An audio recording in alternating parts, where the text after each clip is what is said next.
সম্পূর্ণ দুই বাসের, সব বাসের দোষ এটা। ময়মনসিংহের ফুলপুরে সেনাবাহিনীর একটি গাড়ি ও যাত্রীবাহী বাসের মুখোমুখি সংঘর্ষে এক সেনা সদস্য ও বাস চালক নিহত হয়েছেন। এ ঘটনায় আহত হয়েছেন অন্তত 12 জন। বুধবার 18 ফেব্রুয়ারি বেলা 11টার দিকে ঢাকা শেরপুর মহাসড়কের ফুলপুর উপজেলার ইমাদপুর এলাকায় ইটালি রাইস মিল সংলগ্ন স্থানে এ দুর্ঘটনা ঘটে। প্রত্যক্ষদর্শী সূত্রে জানা গেছে, ময়মনসিংহগামী সেনাবাহিনীর গাড়ির সঙ্গে হালুয়াঘাটগামী একটি বাসের মুখোমুখি সংঘর্ষ হয়।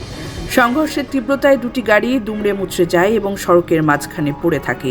এতে মহাসড়কের দুই পাশে দীর্ঘ যানজটের সৃষ্টি হয় এবং যান চলাচল ব্যাহত হয়।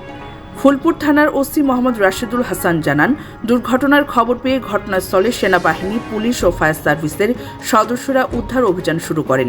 উদ্ধারকারীরা আহতদের স্থানীয় হাসপাতালে পাঠান। দুর্ঘটনায় এক সেনা সদস্য ও বাস চালকের মৃত্যু হয়েছে বলে তিনি নিশ্চিত করেছেন। আইনশৃঙ্খলা বাহিনী দুর্ঘটনার কারণ অনুসন্ধান করছে এবং যান চলাচল স্বাভাবিক করতে কাজ চলছে বলে সংশ্লিষ্ট সূত্র জানিয়েছে। সরণী আহমেদ, ডেস্ক নিউজ, অগ্রযাত্রা প্রতিদিন। অগ্রযাত্রা প্রতিদিন,